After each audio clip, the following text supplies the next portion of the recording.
You step off the transport van at 0530 hours, boots crunching on the frost-covered gravel. The facility gate slides open with a hydraulic hiss. You took the job for stability, $42,000 a year, full medical, a pension that vests in 10. They told you it was a secure detention center. Details were withheld. You sign anyway. Inside, the air is cold, 12 degrees Celsius, constant.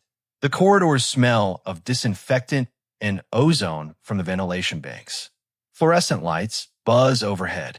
They issue you coveralls, boots, a badge with your number, 472, and a laminated card that reads Support Staff, Level 1. No name. You are told your post is the observation suite on Sublevel B. You nod. You do not ask questions. Your first shift lasts 12 hours. You sit in a swivel chair bolted to the floor, watching 6 black and white monitors. On them, detainees move in their cells, slow, deliberate, measured. You log every movement on the digital form. 7:14, subject stands. 7:22, subject sits. 8:03, subject requests water, denied per schedule. The hum of the machines never stops. When a detainee presses his face to the camera and stares straight into the lens, you look away. You suppress the reflex to look back. That is the grind. Monitor, enforce, suppress. 18 months pass in identical shifts. You learn the rhythms. The 0400 feeding window, the 1400 cell rotation, the 2200 lights out that is never truly dark. You earn your first promotion by filling out forms faster than the others. Level 2, 2100 more a year. You now rotate through the enforcement corridor. You walk the line of cells twice per shift, checking restraints, checking temperatures, checking compliance. You still do not speak to the detainees. You still do not speak much at home. Year 4, another procedural step. Level 3, you train the new arrivals now. You show them how to angle the camera so the logs read clean. How to note subject non-responsive instead of subject screaming. The moral weight does not arrive all at once. It settles in layers like sediment. You sign the daily activity report without reading the appendix. You initial the medical request denial forms. You tell yourself it is not your decision. The system decides. You are only the hand that moves the pen. One Tuesday in year 5, the shock arrives without warning. Cell 14. A new intake is marched past your station. His face is bruised, but the eyes are unmistakable. He was your neighbor once, 10 years ago, back when you still live in the city, back when you had a different name and a different life. He sold you a used car. He waved when you left for work. Now he is naked except for the orange jumpsuit, wrists zip-tied. His gaze locks on you through the reinforced glass. Recognition flares, then something worse, betrayal. He mouths your old name. You press the mute on the intercom. You log the time as 14:47. You suppress the reaction. The shift ends. You drive home in silence. The system reveals itself slowly. There are no speeches, no O's beyond the initial non-disclosure form you signed in a windowless room.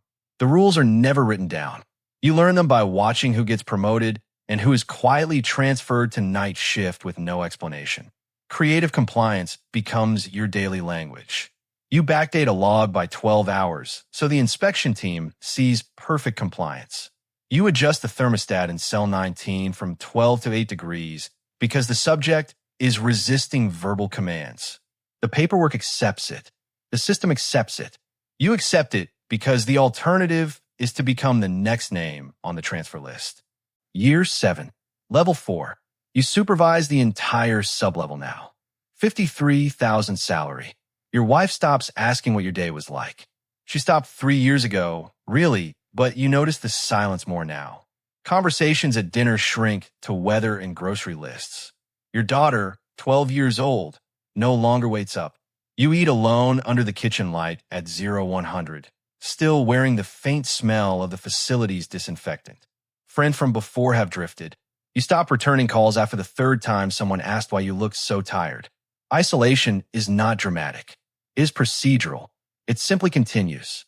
The erosion is complete by year 9. You no longer flinch at the sounds that leak through the ventilation. Muffled, rhythmic, human. You no longer remember the neighbor's name from cell 14. You only remember the report number. Your reflection in the locker room mirror belongs to someone who knows exactly how many steps it takes to walk from the observation suite to the enforcement corridor and back. You have walked it 4,312 times. The number is in your personal log, though no one will ever read it. Then the crisis arrives in a plain manila folder left on your desk at the end of shift. Internal affairs stamp. Leaked documents.